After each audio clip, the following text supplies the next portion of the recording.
Hello, my lovelies. I'm Jenny O, the author with no last name, and this is Jenny O Talks, the part of the channel where I talk about things in the creative community. And this is the fourth video in a series about authors and reviewers. And I honestly wasn't going to do a fourth video about this because I thought I'd covered all my bases, like, what is going on with authors and reviewers? What are the author's responsibilities towards reviews? And what makes a good review? And I thought that was like a good little series. And then I got yakking at my bestie, and I said, something along the lines of, what kind of unintended consequences are there of responding to a review from, say, on a different social media channel?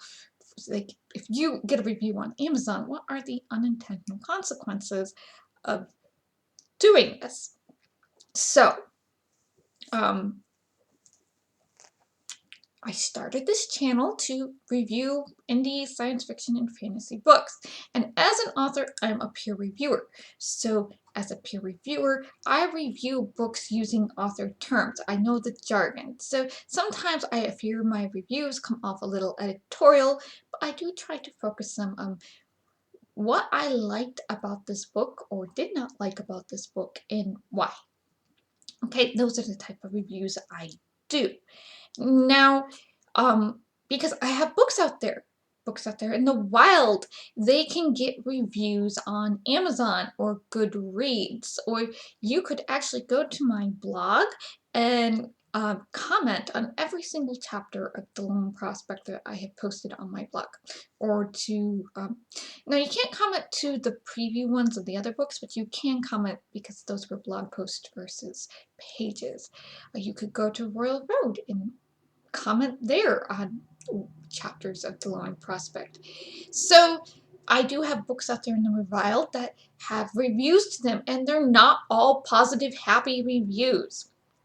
And there are authors who will get bad reviews, or what they consider bad reviews, negative reviews, 3-star and under reviews maybe, and they will go to their social media because they feel upset about this. And their social media might be Twitter, it might be Instagram, it might be TikTok, it might be their own personal blog, and they will vent their feelings about that review.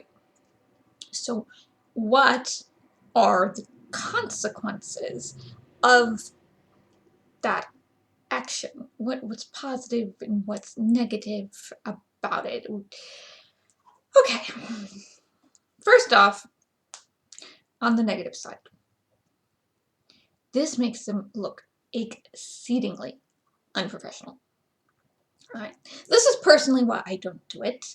I understand that my social media is not my personal vent space. This is not where I go to get emotional support.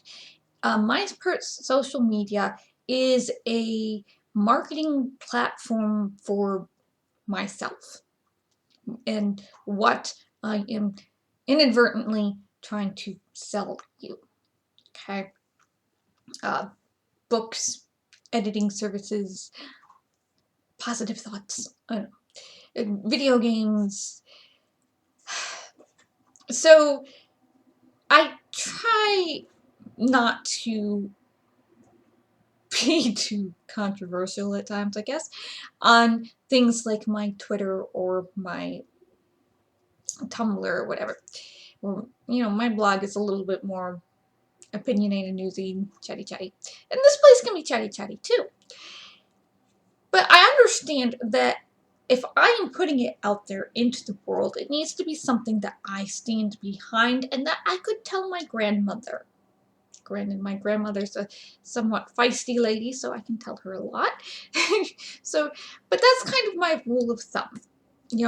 Do I stand beside this? Would I tell it to the person's face? And could I say it to grandma?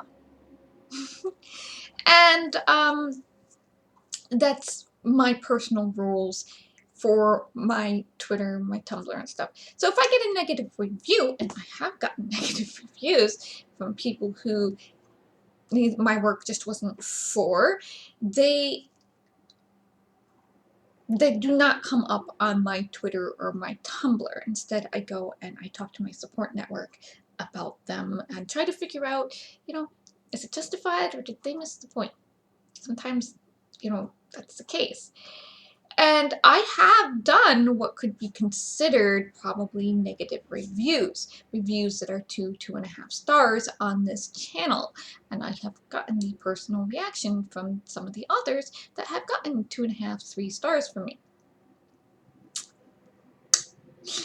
And that created me going, I don't really want to do 2.5 and 3 star reviews. I'd rather do 4 and 5, but that's going to make things a whole lot harder on me. And that means a lot of authors aren't going to get the same type of exposure or shout box from even my tiny channel that they could otherwise get. But me personally, as an author, if I picked out one of my reviews and as a negative review and went to my Twitter, or even I came here and decided to do, to respond to it, it would make me look extremely unprofessional, and it would put a glaring spotlight on what this reviewer considered glaring flaws in my work. Now, I brought this up before. So, in the traditional industry, in the older social way of doing things, where authors wrote books, threw them out in the wild, and then, that was it. That's the product. Can't change it. People are going to say what they're going to say. You got to move on and write the next book. No time to be reading reviews. And the reviewers would pick up the book, have opinions on it, publish their opinions of the book as a product, and the sales number would go, is the author right and wrote a good book, or is the reviewer right and the author wrote a mediocre book? But that can backfire too, even in the traditional industry, where, let's take 50 Shades of Grey, okay? It's a cliche elevator style writing book, okay? Every single thing ends on a little hook cliffhanger, first year fan fiction, okay? Being that it was a fan fiction, that's kind of amusing, but anyway, so that book created a lot of negative, I do mean negative controversy. So the PR for that book went there. There's no bad PR here. You can give us all the bad reviews you want, because it was feeding the sales of that book. It was driving sales because people wanted to know for themselves what was so bad about the book. It was the same thing with Harry Potter, which I do have over here. This doesn't mean I, support JKR's views. It just means I like pretty bookshelves. So it was the same thing with Harry Potter. When Harry Potter first came out in the 90s, I was really deep into Christian evangelical culture at the time because I was going to a Christian school and we were listening to Focus on the Family. And so Focus on the Family was like, oh my God, this is a satanic book. It has magic and witches in it, and we need to burn it. Don't read this book. So my mom, she was a church librarian at the time. My mom, bless her heart. And I actually mean that in a positive way for once. She was like, I am going to go out and I am going to buy first edition hardcovers of these books, and I'm going to read them myself. And I'm going to pass them to you, and I'm going to let you read them, and we're going to decide for ourselves if they're good or bad. As you can see, I didn't return them, so there you have it. My mother was like, they're just middle grade books about magic. Who cares? No big deal. We're not worshiping Satan. And, there was nothing in it against, traditional Christianity. Go ahead, read the books. So, negative reviews can really also drive sales in a traditional sense of it brings attention to the book. So, if an author goes into their Amazon reviews and they see they have this negative review and it hurts their feelings, or I don't know, I would be doing satire, but that's just me. So they respond to it on their social media, and they're putting this spotlight on that review. It will actually drive sales. Okay. So because algorithms on Twitter particularly, but also on Instagram, are geared, instead of using positive things to drive views and clicks, they like using negative things, emotionally negative things, to drive the views and clicks and engagement and keep you on the site longer. So this author is like, I want views and engagement. This could be very cynical. This could also be very cynical. Beware of it being cynical. Could be like, I want views and clicks and engagement, because if there's enough views and clicks and controversy around this, it will drive sales to my book. So they might, oh, my heart. I know that not everybody has to like my book, but this review was just so painful to me on a personal level. And that will drive engagement on Twitter or on Instagram. And it will get people going, what about this book is so bad? So they'll click on the link to the book or the review to read the review, decide for themselves, read the summary of the book. And, because it's less than 7 clicks, it can be very easy for them to just go up there and say, push purchase. Or maybe the book's in Kindle Unlimited. So all they have to do, if they have a Kindle Unlimited account, is just click download the book. It's free, and they can read as many pages as they want. And then, if they don't finish it and they remove it from the Kindle, that author is still paid from those page turns.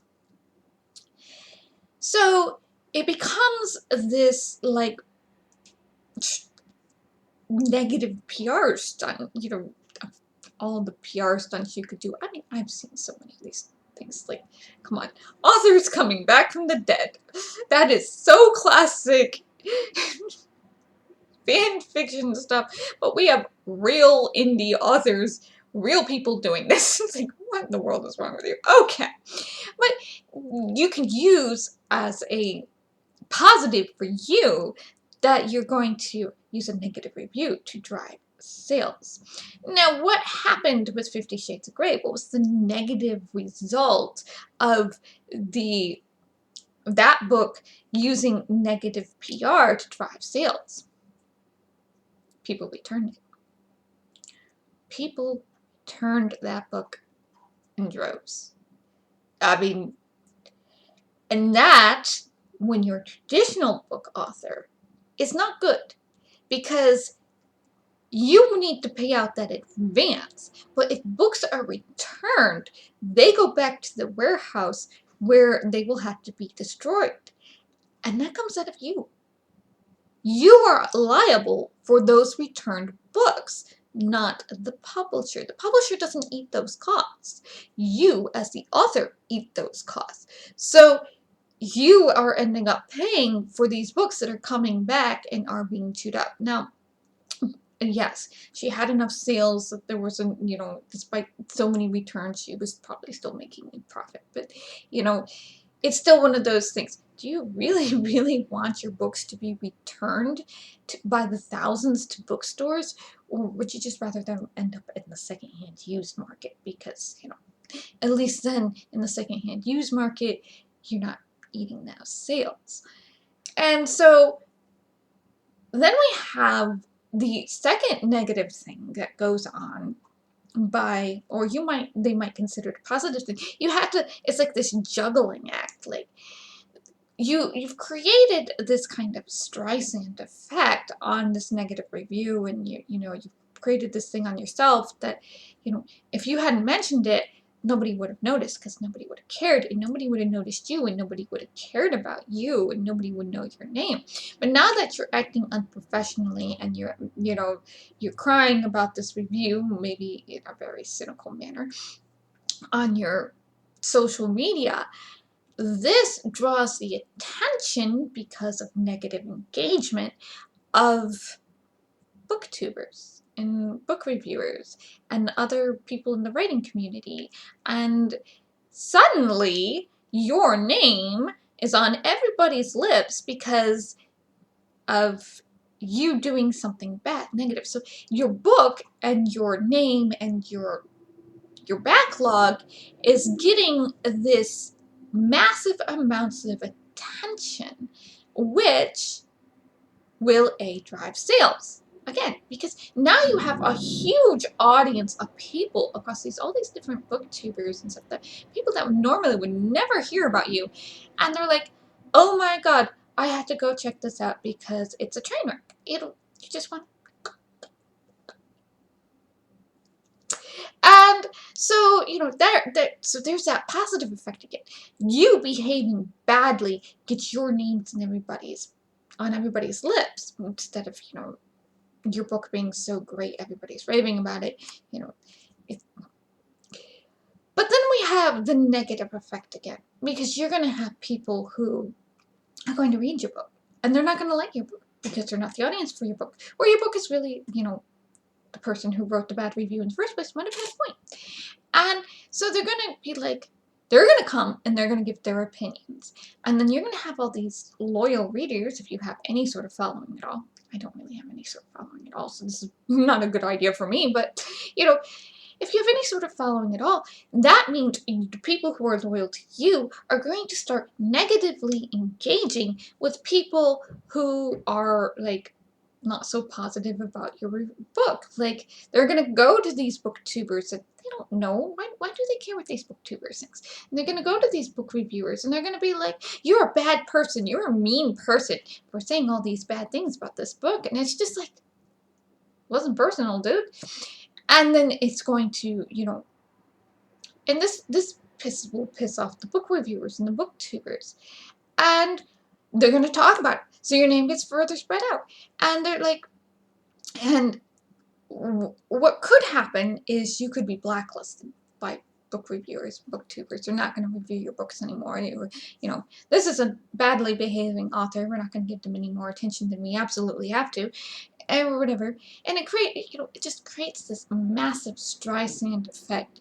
All you had to do was respond to one negative review at the cost of looking unprofessional and having a very bad reputation in the book reviewing, booktuber space. Which is why professional authors who want to be taken seriously try not to do this sort of thing. But I mean, I've even seen professional, traditionally published authors doing this sort of thing, sending their people in droves after book reviewers and booktubers and stuff like that. And it's just very painful to watch, because you're all doing this like Streisand effect, and nobody seems to know how to get along. And, because of negative engagement. So, alright. So if you, as an author, your book's been getting a lot of good reviews, and potentially they aren't paid reviews, and you get this negative review, and it hurts your feelings. A, step back and check your feelings. B, you want to respond to it. Okay, you want to respond to it. It's on Amazon or it's on Goodreads, and you can't, can't respond to it at Amazon. You could respond to it on Goodreads. That's going to bring a lot of blowback too. You have to sit there, and I know it's hard to do in the moment. I mean, seriously, go to bed, turn off that brain and reboot. Reboot it, because, like, give yourself some chance to process.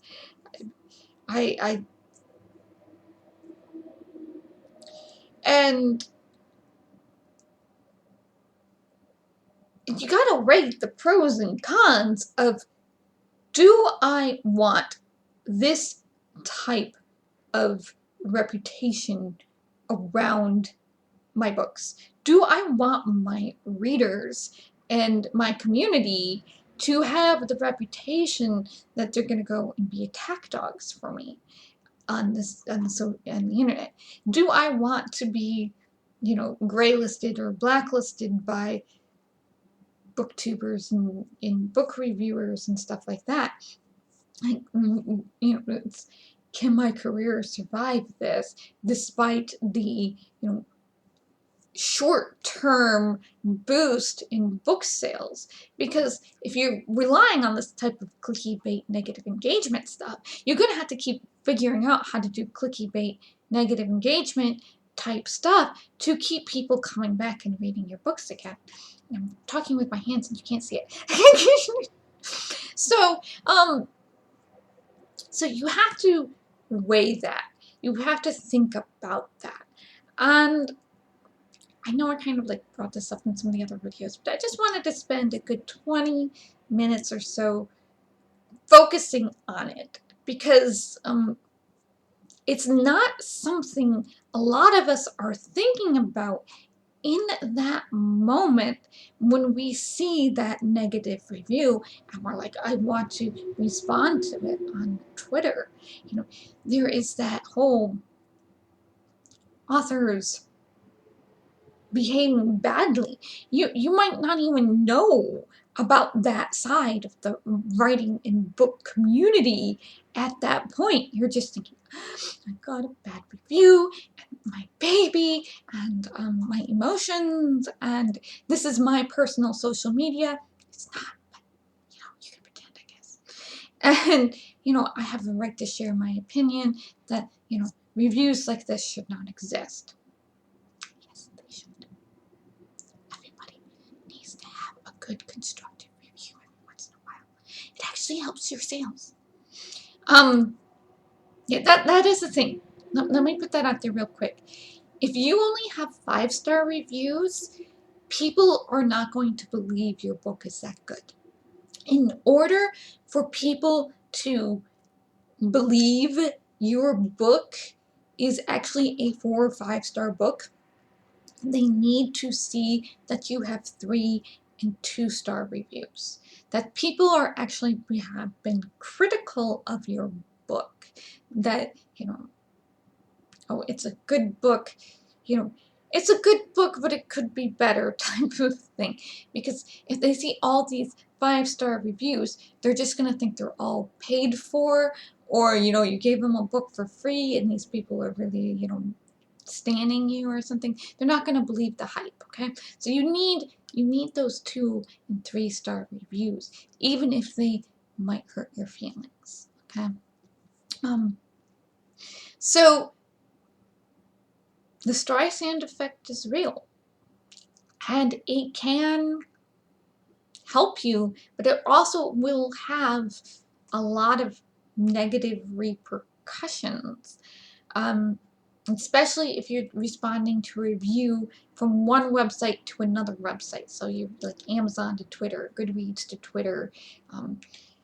It's very easy to respond to reviews on Wattpad, so I don't know why you would leave Wattpad, but anyway. Just think things through if you really want to do this. If you really want to go that cynical route, though I would make it clear later that you were being cynical and that this did not actually hurt your feelings. Like, I don't know if you want to social experiment it or not. I wouldn't do it personally, but that's on you. So, thank you for listening. Take care of yourselves. Bless. Stay safe. And I'll see you in the next video, which I hope is not about authors and reviewing.